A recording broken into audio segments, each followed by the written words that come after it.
शुरू अल्लाह के नाम से जो बड़ा मेहरबान निहायत रहम वाला है। जन्नत के पते किस्त दो। वो मुनहबिसूरे फिर से शुरू होने लगी तो हया ने कैसेट प्लेयर ऑन कर दिया। आतिफ असलम का गाना पूरी आवाज़ में गूंजने लगा तो इरम को चुप होना पड़ा। मार्केट पहुंचने के बाद इरम तो चूड़ियाँ ढूंढने निकल गई और वो दोनों मेट्रो आ गई। ये गोल्डन वाला जो तीसरे नंबर पर रखा है वो दिखाएं। बहुत देर बाद एक ऊंची हील उसकी नज़र में जच थी। ये वाला मैम। सेल्समैन ने जूता निकाल कर उसके सामने किया। वो ज़मीन पर पंजों के बिल बैठा था और वो दोनों काउच पर बैठी थी। पहना दो मैम, बहुत मदब और शाइस्ता लहजे में सेल्समैन ने मुस्करा कर पूछा। मेरे हाथ नहीं टूटे हुए, मैं खुद पहन सकती हूँ। जी शेवर, ये लीजिए। सेल्समैन ने मुस्कुराते हुए जूता उसकी तरफ बढ़ाया। इसने इसे यूं पकड़ रखा था कि पिकती वक्त हया की उंगलियां लाजमी इसके हाथ से मिस होती। सामने रख दो, मैं उठा लूँगी। इसके रूखे अंदाज पर सेल्समैन ने गुनगुनाते हुए जूता सामने रख दिया। फिर बिल की अदायगी के बाद काउंटर पर खड़े लड़के ने बकिया रकम उसकी तरफ बढ़ाई तो हया ने देखा कि पैसों के ऊपर 5 का सिक्का रखा हुआ है और लड़के ने सिक्का यूं पकड़ रखा था जैसे सेल्समैन ने जूता। शुक्रिया। हया ने नोट को किनारे से पकड़कर खींचा तो सिक्का लड़के के हाथ में ही रह गया। मैम, आपका सिक्का। लड़के ने फातिहाना मुस्कुराते हुए कहा कि अब तो लाजमी पकड़ेगी और ये सामने पड़े सदक़े के बॉक्स में डाल दो। वो बेनियाजी से शापर थामे पलटी तो ज़ारा ने बेइख्तियार कहा लगाया। इस लड़के की शक्ल देखने वाली थी।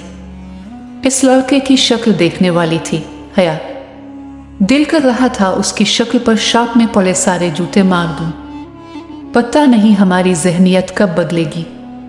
यूं घूरते हुए बार लड़की देखी वो तनफ़्फ़ुर से नाक सुकोड़ती गुस्से से सीढ़ियाँ उतर रही थी जब करीब ही से आवाज़ आई, तो इतना बिन सावर के बाहर मत निकला करो बीबी। वो चौंक कर आखिरी सीढ़ी पर रुक गई। एक मुअम्मर खातून थी, बड़ी सी चादर लपेटी हुई, नागवारी भरी निगाह इस पर डालकर ऊपर जीने पर चढ़ गई।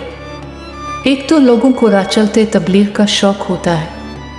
ज़ारा इसको कोहनी से थामे हुए वहाँ से आए। तब ही इरम सामने से आती दिखाई दी। इसका सीने पर फैला दुपट्टा अब सिमट कर गिले में जा चुका था। इसने कोई ख़ास शॉपिंग नहीं की थी। शायद वो इसके साथ सिर्फ आउटिंग के लिए आई थी। मेट्रो से वो पेस्कोप चली आई ताकि कुछ खा पी ले। रात की दावत तो ताया फुरकान की तरफ थी जो बेटे की शादी के लिए आए हुए लोगों को दे रहे थे। मेरे लिए पाइन एप्पल मंगवाना, मैं ज़रा बेकरी से कुछ ले आऊँ। इरम झपट कर बाहर को लपकी। हया ने गहरी सांस लेते हुए अपनी साइड का शीशा नीचे किया। सर्द हुआ का थपेड़ा अंदर आया, मगर इतनी सर्दी में सिर्फ पीने का अपना ही मज़ा होता है। वो पार्किंग लॉट में मौजूद थी और ठंडी हवा ने सबको घेरा हुआ था।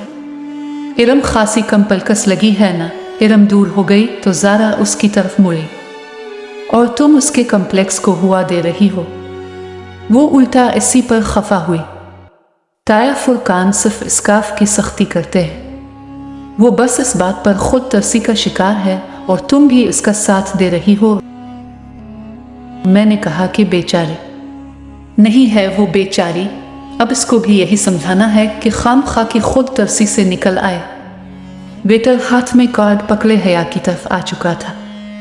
तुम्हें याद है ज़ारा, जब पिछले साल यूनिवर्सिटी वालों ने हमें तुर्की के ट्रिप की आस दिलाई थी और आखिर में आकर सारा प्रोग्राम कैंसिल कर दिया था। ऑर्डर करके शीशा ऊपर चढ़ाकर वो याद करने लगी। मैं तो इतनी मायूस हो गई थी, सोचा भी ना था कि कभी जा सकूंगी। इसकी आवाज़ में इस जर्नी की खुशी जाहिर हो रही थी। ज़ारा और वो LLB के 5वीं साल में थी। उनका 7वां सेमेस्टर का दरमियान था जब यूरोपीय यूनियन के स्कॉलरशिप का ऐलान हुआ, जिसके तहत यूरोपीय और एशिया की यूनिवर्सिटी के स्टूडेंट्स का तबादला होगा। जब दरख्वास्त देने की बारी आई तो इसको तुर्की की सबंजी यूनिवर्सिटी का फॉर्म सबसे आसान लगा। फिर एक हस्पानवी यूनिवर्सिटी में भी साथ ही अप्लाई किया। बिला आखिर सबंजी ने इसका इंतखाब कर लिया। 7वां सेमेस्टर पूरा करके इसको 5 माह के लिए तुर्की जाना था, जहां उसके मज़ामीन तो न थे कि तुर्की का कानून पाकिस्तान के कानून से मुख्तलिफ था। 105 माह के लिए वो अपनी मर्जी से कोई भी मजमून पढ़ सकती थी। फिर पाकिस्तान वापस आकर 8वां सेमेस्टर शुरू करना था। कितना मज़ा आए हया, कोई रोमांटिक सा हैंडसम सा हम सफ़र तुम्हें मिल जाए तो तुम्हारा सफ़र कितना खूबसूरत हो जाएगा। हम सफ़र कोई नहीं मिलने वाला। पाकिस्तान से हम सिर्फ 2 लड़कियां सब एनजी जा रही हैं और फिर हम ठहरे वो मेन यूनिवर्सिटी में पढ़ने वाली।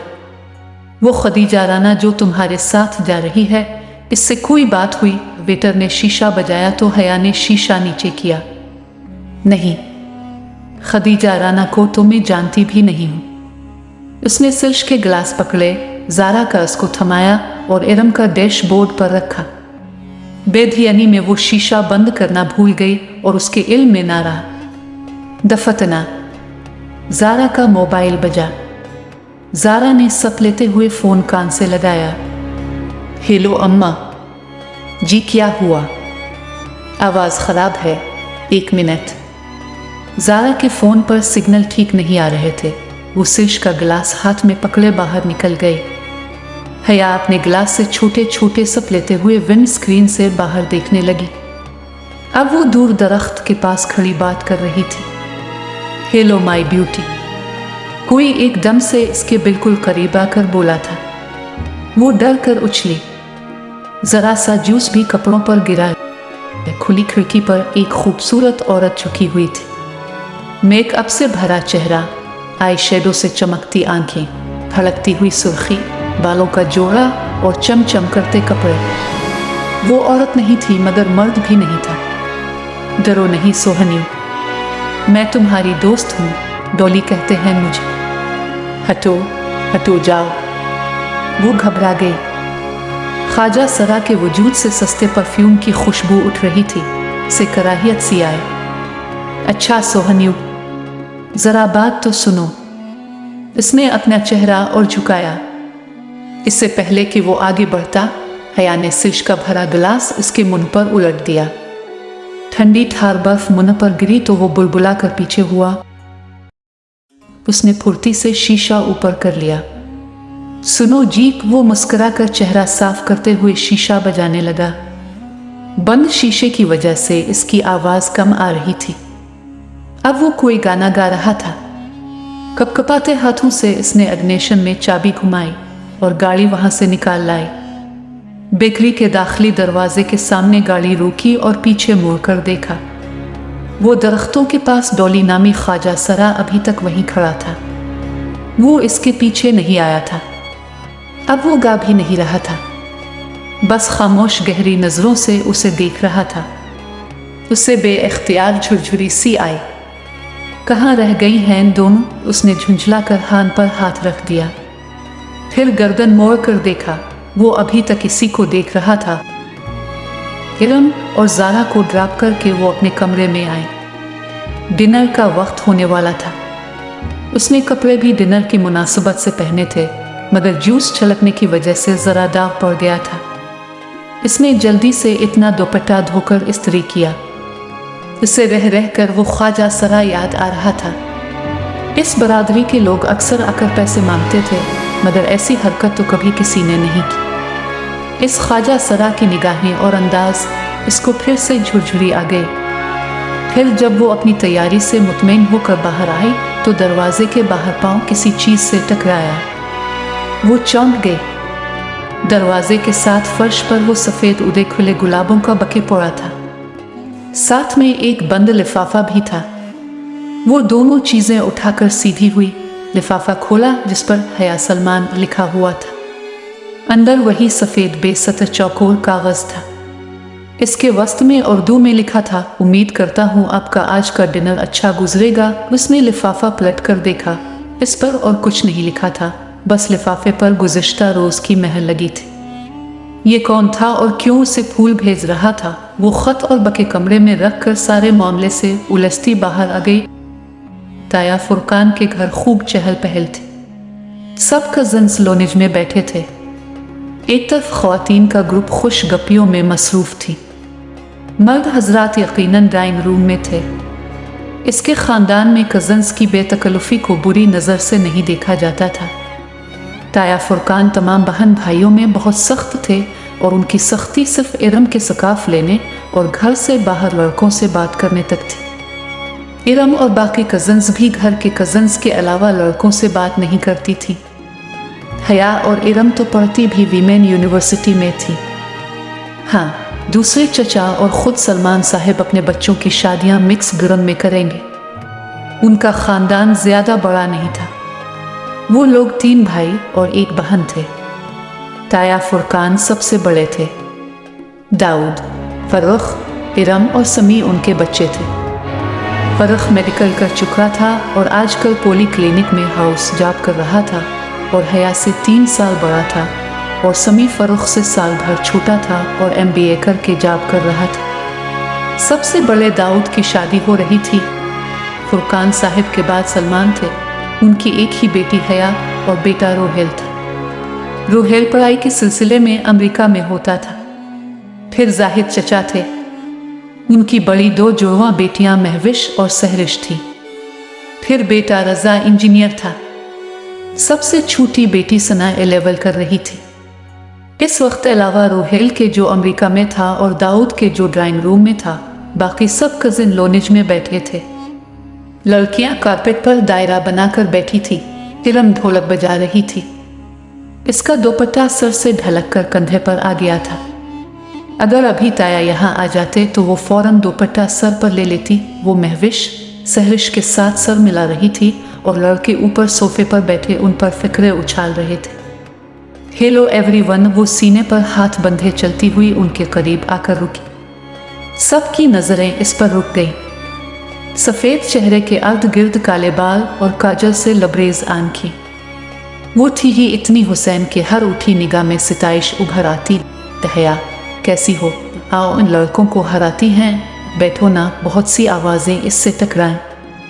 उसने कंधे उचकाए और कहा, पहले मैं साइमा चची की किचन में मदद करूंगी। उसने इरम की उम्मी का नाम लिया था, जिन्होंने इसको आता देखकर फौरन किचन का रुख किया था। साइमा ताई ने यकीनन इसको नहीं देखा था, वरना फौरन इसको बलवा लेती। इरम से ज़्यादा समझदार तो बकौल उनके हया थे। साइमा ताई के पीछे जाहिद चचा की बेगम आबिदा चची भी किचन में चली गई। अब सोफे पर हया की उम्मी फातिमा बेगम अकेली बैठी थी। अम्मा, मैं ज़रा ताई की मदद करवा दूं। इनको अपनी तरफ देखा पाकर मैंने कहा तो उन्होंने इत्मीनान से सर हिला दिया। वो मुतमईन सी आगे बढ़ गई। वो राहदारी से गुजरकर किचन के दरवाजे की तरफ बढ़ी। तब साइमा ताई की तेज़ आवाज़ उसकी समात से टकराई। जैसे मैं जानती नहीं ना ये सारे रंग ढंग किस लिए हैं। एक मेरे ही बेटे मिले हैं। इसको पागल बनाने के लिए वो बेइख्तियार 2 कदम पीछे होकर दीवार से जा लगी। ये साइमा ताई किसकी बात कर रही हैं? तभी मैं कहूँ, भाभी, ये रज़ा क्यों हर वक्त हया हया करता रहता है? ये आबिदा चची थी। वो इसके बारे में कह रही थी। पिछली दफ़ा जब हम सलमान भाई की तरफ खाने पर गए तो किस तरह नाक सकी तैयार फिर रही थी। तब से रज़ा मेरे पीछे पड़ा है कि हया का रिश्ता मांगी। इस लड़की को लड़कों का दिल जीतने का फ़न आता है। कितनी मुश्किल से दाऊद के दिल से इसका ख्याल निकाला था मैंने और फुरकान ने। वो तो उड़ ही गया था, शादी करूँगा तो हया से। मगर जब फुरकान ने सख्ती की कि ऐसी बेपर्दा और आज़ाद ख्याल लड़की को अपनी बहू बनाकर हमने अपनी आखिरत ख़राब करनी है, तब कहीं जाकर वो माना। और अब ये फ़रुख को पता नहीं क्या हो गया था। क्या करूँ इस लड़के का? अब वो फिर कील कांटों से लैस होकर आ जाएगी और उसके जाते ही फ़रुख ज़िद लगाकर बैठ जाएगा। अब मेरी इरम भी है। मजाल है कि घर से बाहर सर पर दुपट्टा लिए बगैर निकले। साइमा ताई बहुत फ़ख्र से कह रही थी और वो धुआं धुआं होते चेहरे के साथ दीवार से टेक लगाए खड़ी थी। इसे लगा कि इसने मज़ीद कुछ सुना तो इसके असाब जवाब दे जाएंगे। बदकत अपने वजूद को संभालते वो वापस मुड़ी। किसी बात पर हंसते हुए फ़रुख की निगाह इस पर पड़ी तो इसको राहदारी से आता देखकर उसकी हंसी रुक गई। वो मुस्कुराया। बहुत मुनासिब सी शक्ल और सूरत का था फ़रुख और टफ रूटीन की वजह से इसका रंग मज़ीद सांवला हो गया था। मगर मसला उसकी वाजिबी सूरत और हया की बेपर्दगी का नहीं था। मगर असल बात सब जानते थे, तो फिर रजा और फरुख से ऐसा सोचा भी कैसे। वो एक सपाट निगाह फरुख पर डालकर सोफे पर फातिमा बेगम के साथ बैठी। अगर आपको आज की वीडियो पसंद आई है तो आप वीडियो को ज़रूर लाइक करें और अपने दोस्तों के साथ भी शेयर करें। और अगर आपने अभी तक हमारा चैनल सब्सक्राइब नहीं किया है तो सब्सक्राइब ज़रूर करें। मिलते हैं कल एक और दिलचस्प वीडियो के साथ। तब तक के लिए अल्लाह हाफिज।